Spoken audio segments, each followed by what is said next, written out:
Hi everyone, I am Dr. White. I am so excited to be back again for another week where we can encourage one another in our walk with Christ. Now, of course, I don't have the beautiful ocean background I did last week, but nonetheless, I am so excited because you're here and I'm here, and together we encourage one another. As I was preparing for today, I always pray for you, and I always pray that God allows me to speak something that would be encouraging to you. In the moment of prayer, I was just overwhelmed with a sense of just being privileged to be a messenger, just gratitude for being a voice that He can use.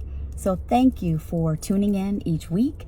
Thank you for listening on the podcast, watching on whatever social media platform, because without you, I would not be encouraged each week to continue to pour back into you as you pour into me. I'm amazed each week that God allows everyday circumstances to reveal something new about His character. And He also uses everyday circumstances to reveal something new about me, something new about my frailty, something new about my challenges. And every time He does, it puts me back on my knees to pray and ask Him to help me navigate sometimes uncharted waters, or sometimes navigate waters that I'm familiar with, but sometimes I have a difficult time going through. This week is no exception. As I was talking with one of my daughters, we were talking about our faith. And we're talking about that faith that God talks about in His Word, where He says having faith like a mustard seed, having the ability to move mountains. He's referencing just the smallest amount of faith can tackle some of the biggest difficulties and some of the biggest obstacles that you have in your life. But the key is that you have faith, that you believe that is not in your own strength, that is not in your own might, but it is in His. So as we were having that conversation, something came to mind that happened recently in our family. A few weeks ago, our youngest daughter had the influenza A virus. Very scary as a mom, because her temperatures spiked at 103, 104 every day for hours at a time. So my regimen during this entire 8 days of high fevers was to check her temp every 2 to 3 hours to see where her temp was. I also administered Motrin and Tylenol around the clock every 6 hours. So imagine I'm waking up, say 6 a.m. or 5 a.m. or whatever the time was. I actually lost track of days during that week, and take her temperature. And after taking her temperature, I would immediately administer the medication if it was the right time. Now, in conjunction with that, I had called every single person that I knew to pray, because I know the power of prayer. I know the power of Jehovah Rapha and the name that He says that He is. And so I solicited the prayers of every person that I could think of to pray for my little baby. What's interesting is in my conversation with my daughter, she said, "Why is it that you immediately went to medicine before you went to prayer?" So this is where I want some interaction from all my listeners. I want you to comment on the things that I'm about to say, because we didn't agree 100% by the end of our conversation. So there are people like my daughter that believe, and there's nothing, let me say this, there's nothing absolutely wrong with either belief set, but it helped me as I process this to reveal something about what I believe about God. Because she was right. As I took the temperature, I did immediately go to medicine. And so she believes that that should have been the very first line of defense, so to speak, is prayer. Prayer before any type of ancillary support, prayer before any type of medication. Now, there are certain individuals that will believe that that's it, that we don't need to go any step further, just wait on God. Okay, so if you believe that, I want to hear why you believe that, and give me circumstances by which God showed up and just showed out, and you were able to get through an illness or get through a hard time without utilizing other things.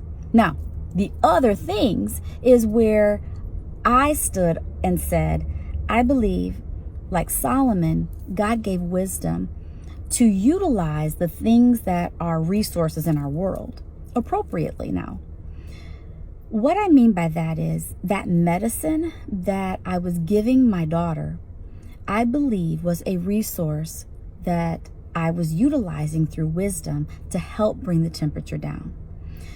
God does call us to live in this existing world, but he calls us not to be of the world. So the difference that for me that makes is that my total reliance will never be upon medication. My total reliance will never be upon man.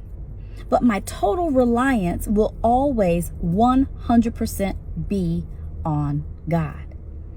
Now, where my daughter challenged my faith, and maybe not even my faith, but challenged my thinking, was that when I took her temperature and it was 104, the first thing I did turn to was medicine. Now, remember I said I called everyone and I asked for prayer because I know the power of prayer. But honestly, I did that second.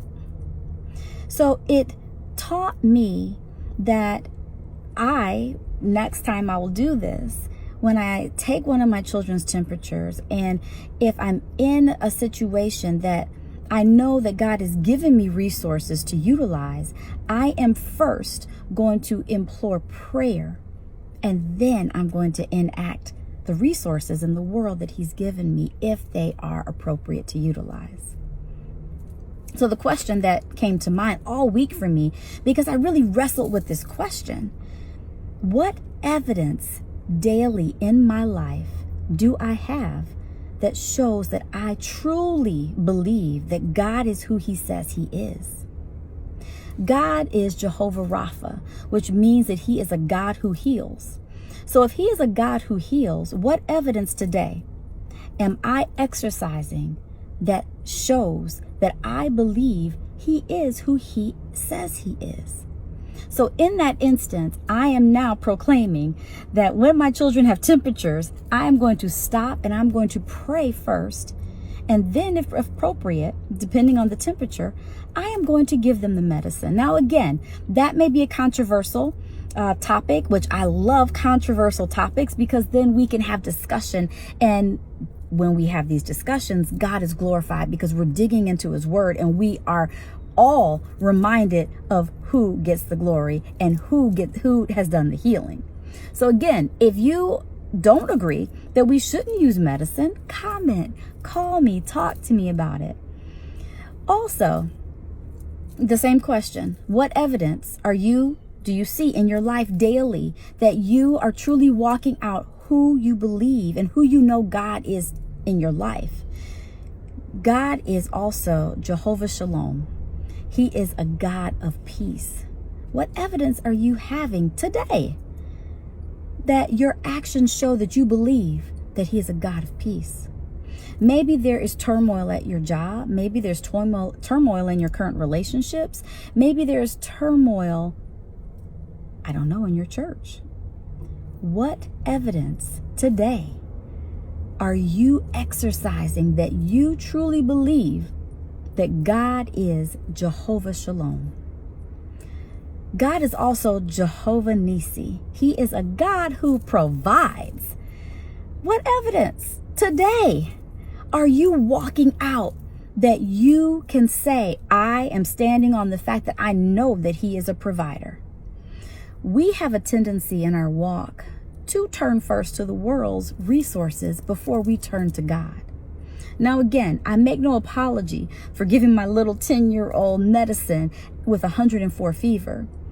But what I do want to recognize in my own walk that my daughter challenged me with is that I want to make sure that my dependency first is upon God and secondarily upon the medication. Because at the end of this illness, We gave credit to God, not Tylenol, not Motrin. Because the interesting thing is, we were given a medication for the influenza A and it made her ill. So she couldn't even take it. So our total reliance truly was upon God. Because if she was going to come through this illness and God allowed her to do that, praise God that he did, it was going to come through prayer.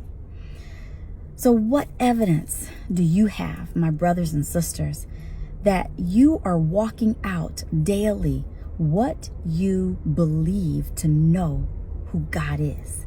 If he's Jehovah Nissi in your life and you say, yes, I proclaim that, I sing that, what's the evidence today that he's Jehovah Nissi? If you know that he is Jehovah Shalom in your life, if you know that he is Jehovah Shalom, what evidence today do you have that your actions show that? If you know that he is Jehovah Rapha, what evidence today are you walking out that shows that? The beauty of walking this out every day, and there are many more names of Jesus that we can profess, many more names of God that we can say. I'm just giving you 3 to rest on today. But the beauty is, as we walk it out in front of others, we are truly sharing the gospel, aren't we? Aren't we saying something about the God who we trust to be who he says he is? And then we can begin to say the only way to our God is through his son. And again, we've presented the gospel just by living our lives according to what you believe. So today, what evidence? Pray today that you will have opportunity to walk out who you know God is.